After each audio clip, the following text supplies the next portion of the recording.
Ngayong umaga, ako ang inyong makakasama, ang inyong weather buddy, Jessie Vasco. Ngayon ay araw ng Biyernes at syempre marami na naman sa atin ang merong plano para sa weekend. Pero bago yan, alamin muna natin kung ano yung magiging lagay ng panahon sa tulong yan ni Pag-asa Weather Forecaster Manny Mendoza. Good morning, Mr. Mendoza. Good morning, Jessie, at sa lahat po ng mga taga-subaybay ng telebisyon ng bayan.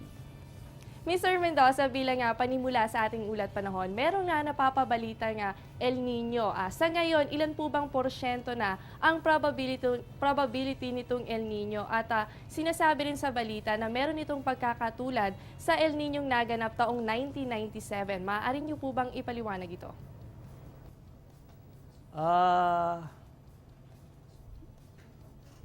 Sa ngayon po sa mga scientists, ito nga po, meron po tayong dalawang figures na nagsasabi na meron pong pagkakahalin tulad ang El Nino during 1997 at ang forthcoming El Nino this year, 2014. Kung atin pong matatandaan, ang El Nino po ay yung po isang pagtaas po ng temperatura o pag-init po ng panahon o temperatura sa karagatan. Noong po nakaraang 2 to 3 months, nagkaroon po ng increase in temperature, 0.5 degrees Celsius, diyan po sa Pacific Ocean, kasama po ang bansang Pilipinas. And then, sa susunod pa raw pong mga araw o buwan, tataas pa po ito ng 1 degrees Celsius hanggang almost 2 degrees Celsius sa karagatan po ng Pacific Ocean. Sa madaling salita, yung pong nangyari sa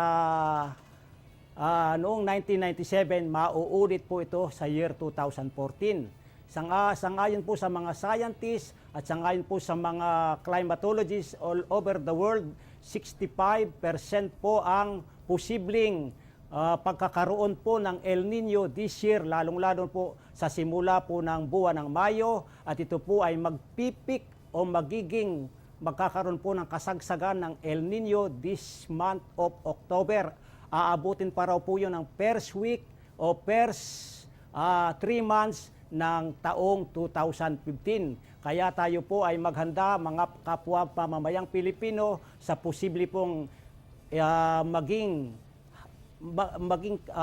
kalalabasan po ng El Nino sa ating pong bansa. Pagkat ang El Nino po ay magdadala ng less precipitation, magdadala po ito ng drought sa bansang Pilipinas. Manalangin po nawa tayo na hindi po ito matuloy. Ito po ay isang kalamidad sa bansang Pilipinas kung ito po ay matutuloy.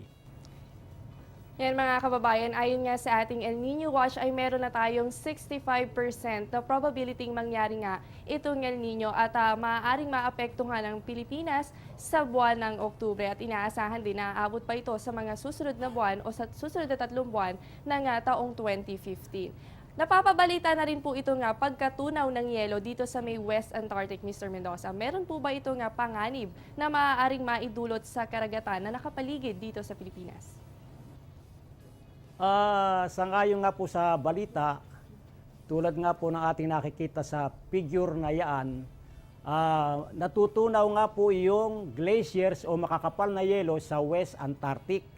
Ang totoo po noon, kapag ito po yung nangyayari na, sigurado po, tataas po at tataas ang level ng karagatan all over the world, kasama po dito sa bansang Pilipinas. Kung ito po ay magkakatotoo, magkakaroon po tayo ng high tide sa bansang Pilipinas at apektado po yung mga tao, apektado po yung mga lugar na naroon po sa malapit po sa karagatan. Siyempre, medyo dadaloy po yung medyo matataas na baha sa mga lugar po na mababa. Kaya kayo pong mga naririyan po sa dalampasigan na medyo mababa po, mag-ingat po kayo, maging alerto po kayo, maging handa po kayo. Pag nagkaroon po pinalabas ang pag-asa ng tinatawag na high tide, asahan po natin. It is brought about by the pagkatunaw nga po ng glaciers ng iyelo doon po sa West Antarctic. Mag-ingat po tayo. Mr. Mendoza, ngayon naman po ay dumako tayo sa weather system na umiiral dito sa loob ng bansa. Ito ngang ridge of high pressure area na nagdudulot ng magandang panahon. Yan po yung maaraw at maalinsangan. Maaari po ba natin ipaliwanag kung ano nga ba ang dahilan bakit umiiral itong ridge of high pressure area?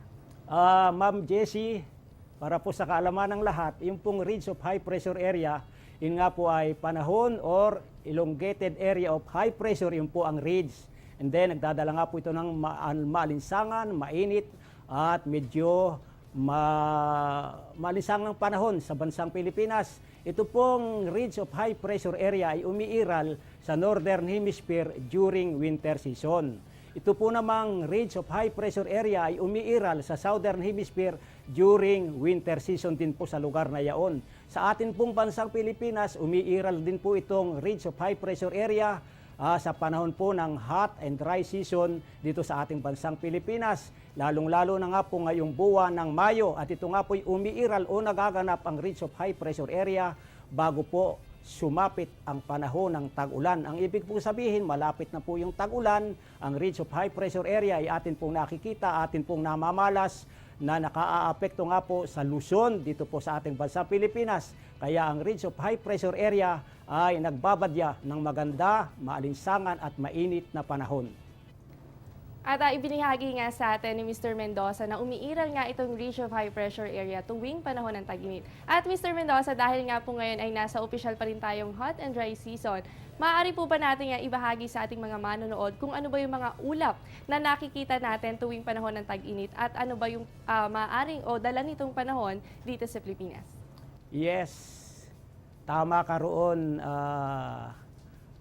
Jessie. Tulad ng ating nakikita sa larawan, yung pong mga medyo maninipis na ulap, yung po ay cirrus clouds. Cirrus clouds po ay nagbabadya ng magandang panahon sa tuwing sasapit po ang hot and dry season. Meron po tayong altocumulus, cumulus, at yun po ay nagbabadya rin ng medyo magandang panahon. Pero kapag nakita po natin itong ito po tumataas at medyo makapal na ulap na ito po tinatawag po nating cumulonimbus clouds. Ito pong cumulonimbus clouds ay nangyayari at nagaganap kapag mainit po ang panahon sa umaga, sa tanghali, or early afternoon. At ito nga po ay nangyayari kapag meron po tayong intertropical convergence zone, lalong-lalo na nga po sa Mindanao sa kasalukuyan. Kapag nga po nakita na natin itong uring ito ng clouds, tandaan po natin, ito po ang nagbibigay ng mga pag-ulan, pagkidlat at pagkulog. At karaniwan pong nangyayari at nagaganap ang pagkakaroon ng cumulonimbus clouds kapag po sa kasagsagan po ng intertropical convergence zone. At yung pa pong ibang mga ulap katulad po ng stratocumulus, altocumulus, altostratus, yun po ay naghahayag na ang mga ulap pong iyon ay nakikita sa himpapawid sa panahon po ng tag-ulan. Atin pong laging makikita, lalong-lalo na po sa Mindanao, maging sa early afternoon or early evening, ang altocumulus clouds, cumulus clouds, at cumulonimbus clouds sa mga panahon pong ito during hot and dry season. Kaugnay pa rin po dito sa panahon ng tag-init, no? Ano po ba yung mga naitala nating highest temperatures kahapon? Tulad po ng ating makikita, naitala po dito sa bansa Pilipinas ang pinakamainit na temperatura kahapon po sa ISU, sa Isabela Puyaon, 39.7 degrees Celsius, sa Tugigaraw, 39.0 degrees Celsius, sa Cabanatuan City, 38.0 degrees Celsius, sa Dagupan City, 37.0 degrees Celsius, at Science Garden, 35.9 degrees Celsius. Ang ibig pong sabihin noon, nasa peak po tayo ng tinatawag na ridge of high pressure area. At tayo po ay apektado ng axis ng ridge of high pressure area na nakaapekto nga po sa Luzon. Kaya atin pong naranasan ang mga matataas, mainit na temperatura kahapon dito sa bansang Pilipinas, dito po sa Luzon. At siyempre, still prevailing pa rin po yung ating HITS, yung ating high pressure area or ridge diyan po sa Luzon. Still, tayo po ay makaaasa ng mainit, maalisangang panahon sa araw na ito, preferably here in Luzon.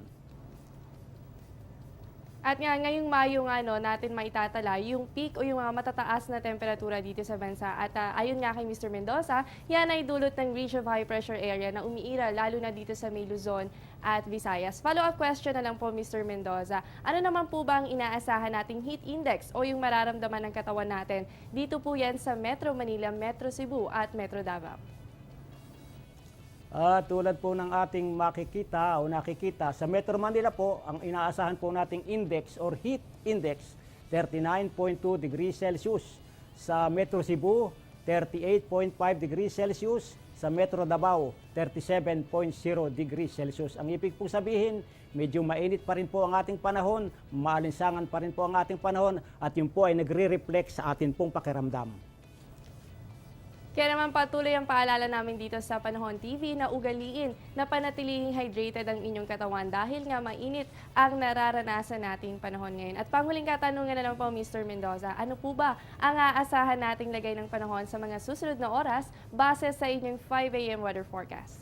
Yes, base po sa aming 5 a.m. weather forecast sa araw na ito, ang mga rehiyon po ng Soc-Sargen, Autonomous Region for Muslim Mindanao, Northern Mindanao at Davao Region ay makararanas po ng maulap na kalangitan na may mahina hanggang sa katamtamang mga pag-ulan at pagkidlat, pagkulog. Diyan po sa bahagi pong iyan ng Mindanao kasi umiiral po doon ang Intertropical Convergence Zone. Sa nalalabing bahagi po ng bansang Pilipinas, kasama po ang Metro Manila, ang magkakaroon po tayo ng bahagyang maulap hanggang sa maulap na papawirin na may pulo-pulong pag-ulan o pagkidlat, pagkulog, lalo na sa dakong hapon o gabi. Ang range of temperature po here in Metro Manila sa araw pong ito ay mula 26 hanggang 36 degrees Celsius. Kaya umaasa pa rin po tayo ng mainit at maalinsangang panahon sa araw pong ito, pagkat dito po sa lugar na ito ng Northern Mindanao, sa eastern part po ng Visayas at maging sa Bicol region, nakaabot po yung ating easterlies. Alam po naman natin na ang easterlies ay hanging silanganing nagdadala ng medyo maalinsangan at mainit na panahon galing po sa Pacific Ocean. At dito po naman sa Luzon ay apektado po tayo ng tinatawag nating ridge of high pressure area. Maganda ang panahon, ngunit meron pong panahon na mainit, maalinsangan na mararanasan ang mga Pilipino dito po sa Luzon. Good morning po. Maraming salamat din, Mr. Mendoza. At generally, fair weather nga ang mararanasan natin dito sa may Luzon at Visayas. At dito naman po sa may Mindanao, asahan po natin dyan yung mga light to moderate rains. Dulot yan ng Intertropical Convergence Zone na umiiral muli dito sa may area ng Mindanao. At nakasama nga natin si Pag-asa Weather Forecaster Manny Mendoza.